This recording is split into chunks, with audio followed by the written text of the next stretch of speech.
Chapter 4, Part 2. As the Army's task was to help the fleet through the narrows, it had to operate in the southwestern portion of the peninsula. Further progress against Achi Baba in the Hellas sector was hardly possible, for the Turks had added too greatly to their trenches there since the attacks of April and May. Operations on the Asian coast were hardly possible without a second army. Operations against Bulair were not likely to help the fleet. Operations in the Anzac sector offered better chances of success. It was hoped that a thrust southeastward from Anzac might bring more men across to the Narrows or to the top of the ridges which command the road to Constantinople. It was reasonable to think that such a thrust, backed up by a new landing in force to the north in Suvla Bay, might turn the Turkish right and destroy it. If the men at Hellas attacked to contain the Turks in the south, and the men on the right of Anzac attacked to hold the Turks at Anzac, it was possible that men on the left of Anzac, backed up by a new force marching from Suvla, might give a decisive blow. The Turk position on the peninsula roughly formed a letter L.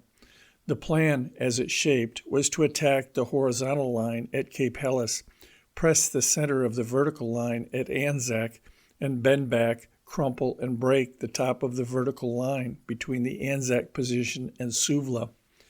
At the same time, Suvla Bay was to be seized and prepared as a harbor at which supplies might be landed, even in the stormy season. Some soldier has said that the simple thing is the difficult thing. The idea seems simple to us because the difficulty has been cleared away for us by another person's hard thought.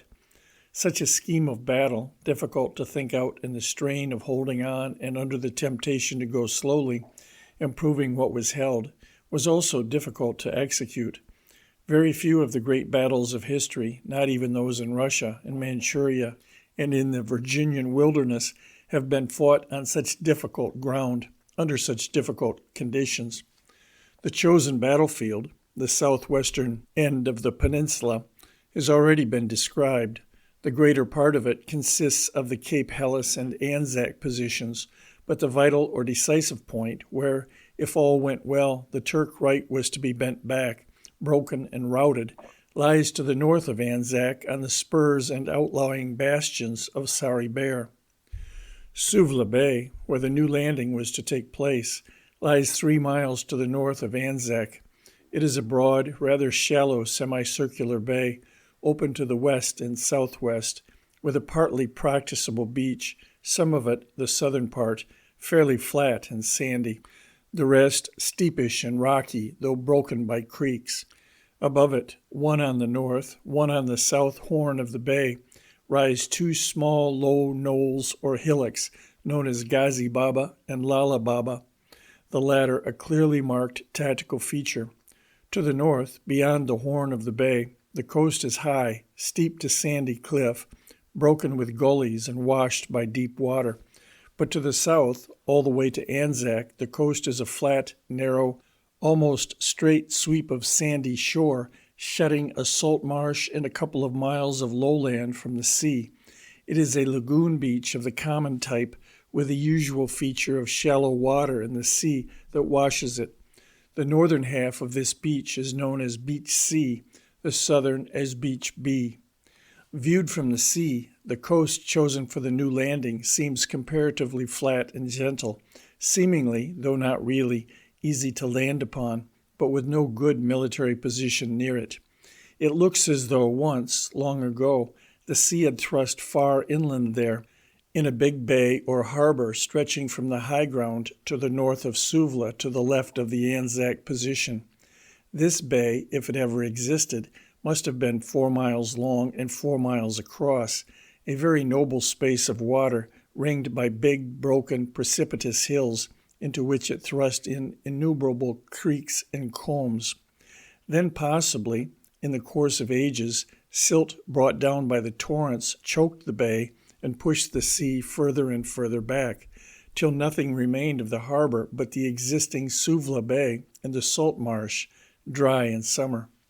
The hills ringing Suvla Bay and this flat or slightly rising expanse, which may once have been a part of it, stand, to the fancy, like a rank that has beaten back an attack. They are high and proud to the north.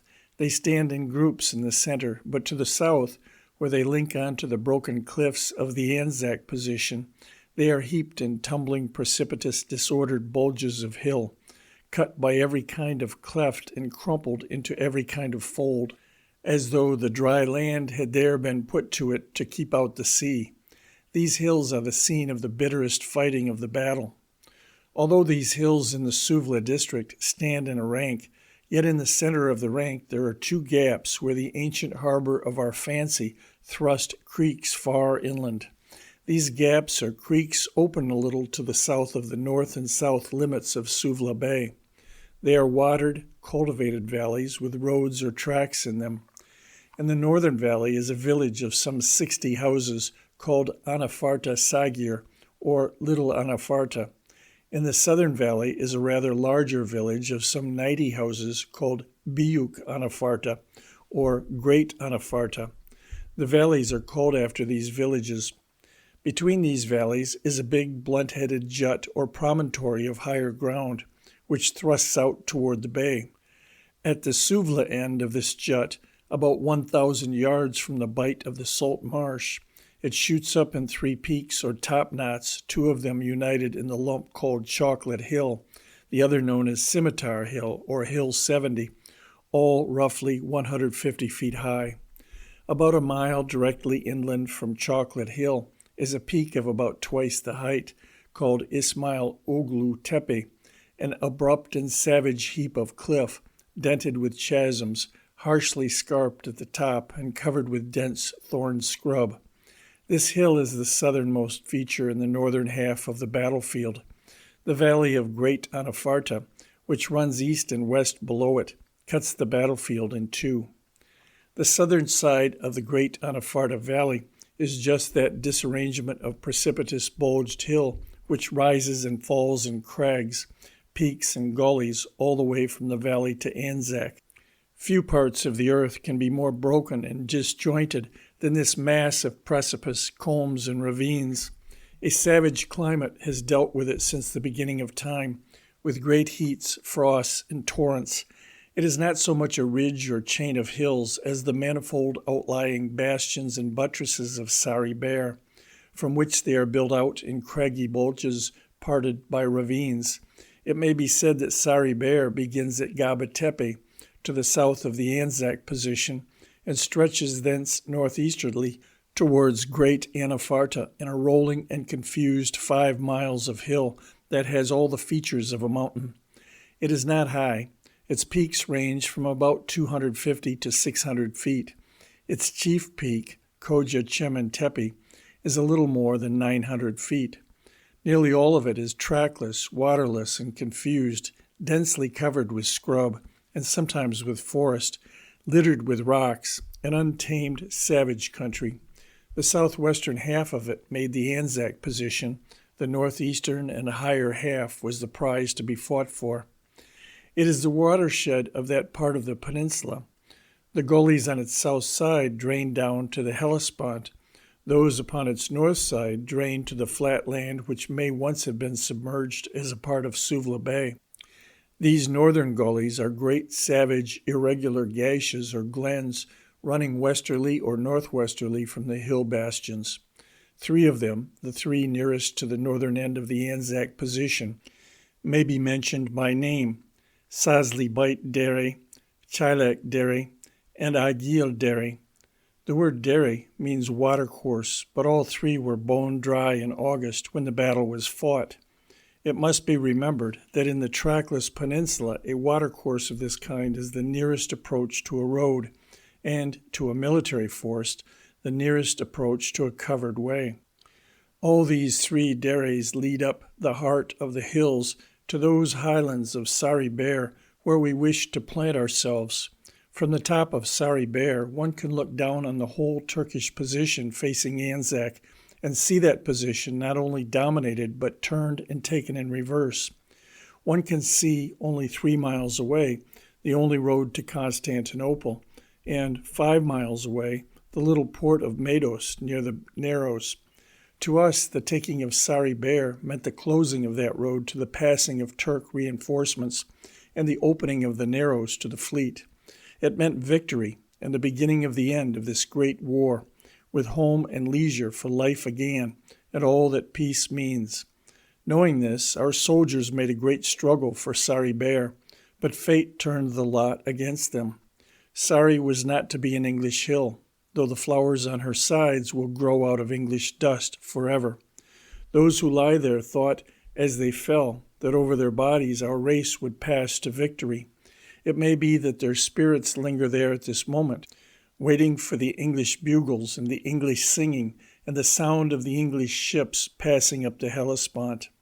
Among her tumble of hills, from the Anzac position to Great Anafarta, Sari Bair thrusts out several knolls, peaks, and commanding heights. Within the Anzac position is the little plateau of Lone or Lonesome Pine to be described later. Further to the northeast are the heights known as Baby 700 and Battleship Hill, and beyond these, still further to the northeast, the steep peak of Chunuk Bair. All of these before this battle were held by the Turks, whose trenches defended them. Lone Pine is about 400 feet high, the others rather more, slowly rising as they go northeast, but keeping to about the height of the English Chilterns. Chunuk Bair, the highest of these, is about 750 feet. Beyond Chunuk, half a mile further to the northeast, is Hill Q, and beyond Hill Q, a very steep, deep gully, above which rises the beautiful peak, the summit of Sari, known as Koja Chemen Tepe. One or two Irish hills in the wilder parts of Antrim are like this peak, though less fleeced with brush. In height, as I have said, it is a little more than 900 feet, or about the height of our Bredon Hill. One point about it may be noted. It thrusts out a great spur or claw for rather more than a mile due north. This spur, which is much gullied, is called Abd el-Rahman Bair. For the moment, Chunuk Bair is the most important point to remember because A, it was the extreme right of the prepared Turk position, B, the three dairies mentioned a couple of pages back have their sources at its foot and start there, like three roads starting from the walls of a city on their way to the sea. They lead past the hills known as Tabletop and Rhododendron Spur. Close to their beginnings at the foot of Chunuk is a building known as the Farm, round which the fighting was very fierce. The idea or purpose of the battle was to endeavor to seize a position across the Gallipoli Peninsula from Gaba Tepe to Medos with a protected line of supply from Suvla Bay. The plan of the attack was that a strong force in Anzac should endeavor to throw back the right wing of the Turks, drive them south towards Kilid Bar, and thus secure a position commanding the narrow part of the peninsula.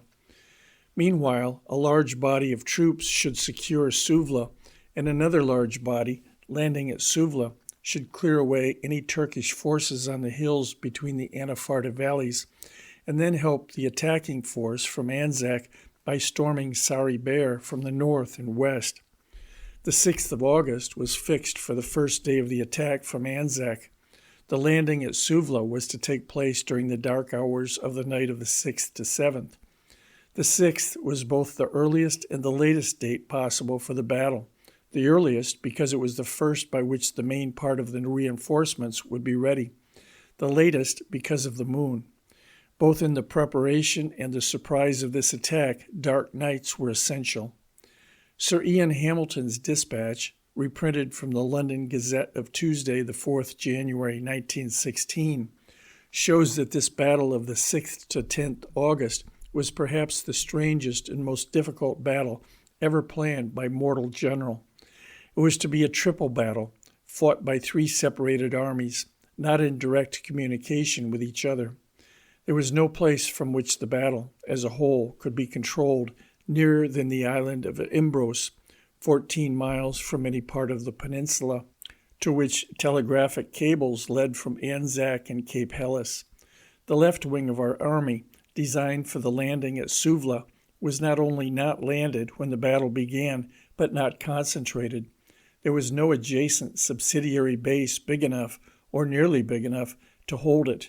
On the day before the battle, part were at Imbros, part at Mudros, and part at Mytilene, separated respectively by 14, 60, and 120 miles of sea from the arena into which they were simultaneously to appear. The vital part of the fight was to be fought by troops from Anzac. The Anzac position was an open book to every Turk airplane and every observer on Sari Bair. The reinforcements for this part of the battle had to be landed in the dark, some days before the battle, and kept hidden underground during daylight so that the Turks should not see them and suspect what was being planned. In all wars, but especially in modern wars, great tactical combinations have been betrayed by very little things. In war, as in life, the unusual thing, however little, betrays the unusual thing, however great. An odd bit of paper round some cigars betrayed the hopes of the American secession. Some litter in the sea told Nelson where the French fleet was. One man rising up in the grass by a roadside saved the wealth of Peru from the hands of Drake. The Turks were always expecting an attack from Anzac. It is not too much to say that they searched the Anzac position hourly for the certain signs of an attack, reinforcements, and supplies. They had not even to search the whole position for these signs, since there was only one place, towards Fisherman's Hut, where they could be put. If they had suspected that men and stores were being landed, they would have guessed at once that a thrust was to be made, and our attacks upon their flanks would have met with a prepared defense. It was vital to our chance of success that nothing unusual, however little, should be visible in Anzac from the Turk positions during the days before the battle. One man staring up at an airplane would have been evidence enough to a quick observer that there was a newcomer on the scene. One new water tank, one new gun, one mule not yet quiet from the shock of landing might have betrayed all the adventure. Very nearly 30,000 men, one whole division and one brigade of English soldiers, and a brigade of Gurkhas with their guns and stores had to be landed unobserved and hidden.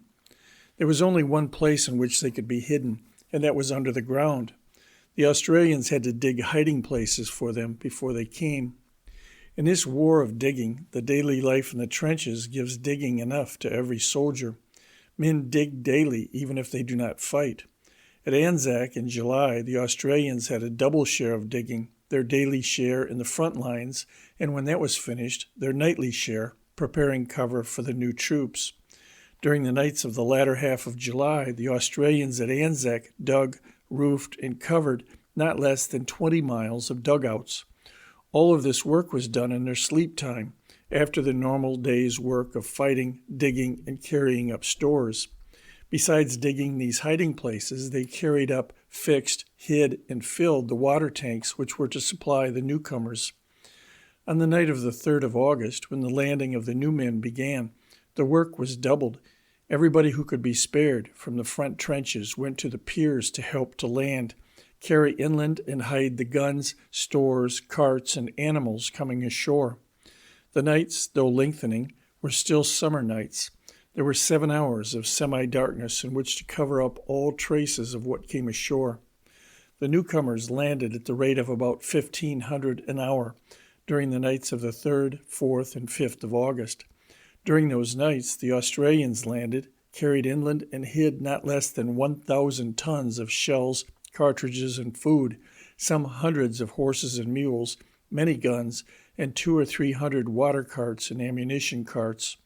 All night long, for those 3 nights, the Australians worked like schoolboys. Often, towards dawn, it was a race against time, but always at dawn. The night's tally of new troops were in their billets, the new stores were underground, and the new horses hidden. When the morning airplanes came over, their observers saw nothing unusual in any part of Anzac. The half-naked men were going up and down the gullies. The wholly naked men were bathing in the sea. Everything else was as it had always been, nor were any transports on the coast. For those 3 nights, nearly all the Australians at Anzac gave up most of their sleep. They had begun the work by digging the cover. They took a personal pride and pleasure in playing the game of cache to the end. It is difficult to praise a feat of the kind, and still more difficult to make people understand what the work meant. Those smiling and glorious young giants thought little of it. They loved their chiefs, and they liked the fun, and when praised for it, looked away with a grin. The labor of the task can only be felt by those who have done hard manual work in hot climates. Digging is one of the hardest kinds of work, even when done in a garden with a fork. When done in a trench with a pick and shovel, it is as hard work as threshing with a flail. Carrying heavy weights over uneven ground is harder work still, and to do either of these things on a salt meat diet with a scanty allowance of water is very, very hard, but to do them at night after a hard day's work instead of sleeping is hardest of all. Even farm laborers would collapse and sailors mutiny when asked to do this last. It may be said that no one could have done this labor, but splendid young men, splendidly encouraged to do their best. Many of these same young men who had toiled thus almost without sleep for 3 days and nights fell in with the others and fought all through the battle. But all this preparation was a setting of precedents and the doing of something new to war.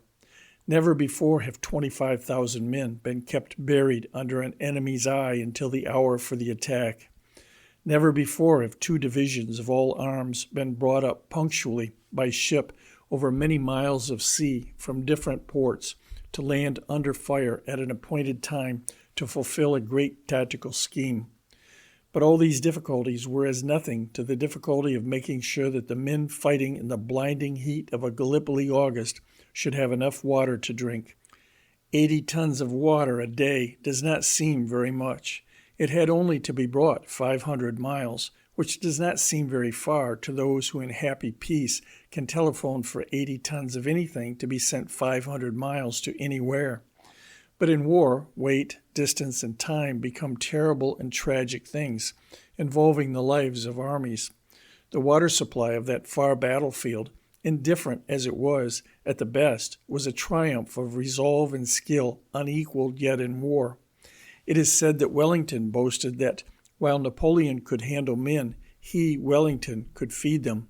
Our naval officers can truly say that, while Sir Ian Hamilton can handle men, they can give them drink. As to the enemy before the battle, it was estimated that, apart from the great strategical reserves within 30 or 40 miles, there were 30,000 Turks in the vital part of the battlefield to the north of Kilid Bar. 12,000 of these were in the trenches opposite Anzac, most of the rest in the villages 2 or 3 miles to the south and southeast of Sari Bair. 3 battalions were in the Anafarta villages. 1 battalion was entrenched on Ismail Oglu Tepe. Small outposts held the 2 Baba hillocks on the bay, and the land north of the bay was patrolled by mounted gendarmerie. These scattered troops on the Turk right had guns with them. It was not known how many. The beach of Suvla was known to be mined.